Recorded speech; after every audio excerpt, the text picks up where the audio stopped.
好啦，我哋今堂咧有啲新嘅嘢落嚟到啦，終於去到新嘢啦，我哋好啦 major 好。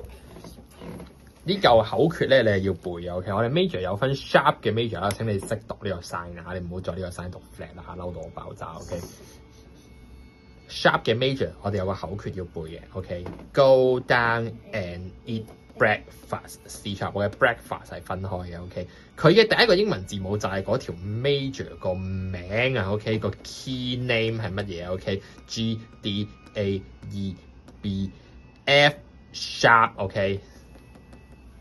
然後再報多個 C sharp 俾我，因為砌唔到入去啊，唔好意思。Go down and eat breakfast C sharp，OK， 你要咁樣背。Go down and eat breakfast C sharp，OK。咁然後咧呢幾個就係嗰條 major 嘅名啦 ，G major、D major、A major、E major、B major、F sharp major，OK， 一定要記得加呢個 sharp，OK，F sharp major 同埋 C sharp major 嘅。咁然後啦，咁每條 major 當然會有唔同嘅。sharp 同 flat 啦 ，OK， 我記住飲味。好嘅，咁唔同嘅 major 會有 sharp 同嘅 sharp 同 flat。好啦，咁咧你個表就默咧，可能呢個位啊，呢個位就係話你知 G major 有啲咩 sharp，D major 會有啲咩 sharp 咧 ，A major 會有啲咩 sharp 咧，呢粒就係佢哋 sharp 出現嘅順序。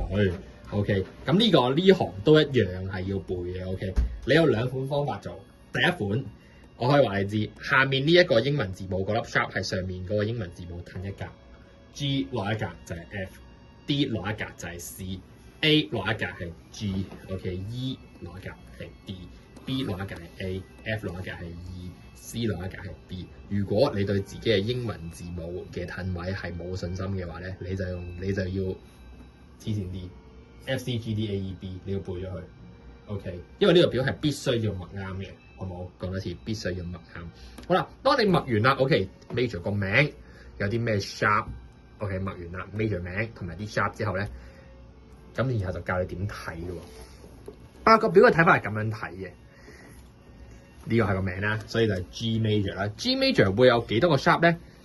一個 sharp， 佢就係 F sharp。D major 有幾多個 sharp 啊？兩個 sharp，F sharp 同 D sharp。A major 會有啲咩 sharp？三個 sharp。F、C、G sharp，OK， 如此類推。我問你咯喎，咁 F sharp major 有幾多個 sharp 啊？6個。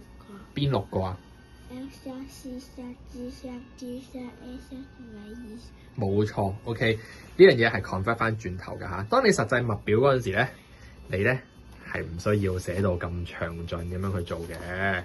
OK， 你咧就只需要咧。齋寫就夠㗎啦 ，OK， 咩意思叫齋寫啊？咁樣齋寫就 OK 㗎啦 ，OK。Go down and eat breakfast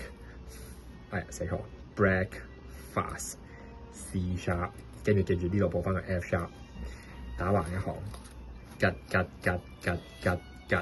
然之後 F C G D A E B OK， 最好呢度寫埋啦 OK， 呢個係個 name 啦 OK， 呢個 name OK， 呢個係 sharp OK， 等你唔好傻傻地咁樣，哎呀呢個 F sharp major 有個 G，C sharp major 有個 D， 咁你就拜拜㗎啦 OK， 默完出嚟都唔知自己寫咗啲乜嘢，默出嚟嗰陣時咧寫呢個形狀就夠啦 OK， 呢一個 notes 呢個咧只不過係話你知啊，到底呢啲字係點嚟，我哋個口訣係乜嘢，到底要幾多粒，呢1、2、3、4、5、6都唔使寫㗎啦 OK， 你直接就咁睇就 OK 㗎，即係例如我問你啦 ，E major 有幾多個 sharp 啊？睇表 ，E major 幾多 sharp？ 4個。嗯？4個。邊4個 ？F sharp、C sharp、G sharp 同埋 D sharp。Exactly OK， 所以呢個表你默完之後咧，當你做翻之前嗰啲題目咧，就可能 interval 嗰啲題目，咪失雞無神咧。呢度咪叫你數嘅，你默完個表之後你就數都唔使數嘅，你對表就得㗎。呢度有幾個 sharp 啊？4個 sharp 即係代表佢係咩 major 啊？E major。咁呢4粒 sharp 會係邊4粒 sharp 啊 ？F sharp、C sharp、G sharp 同埋 D sharp。咁你就唔使逐粒數啦 ，OK。所以呢個表一定要背。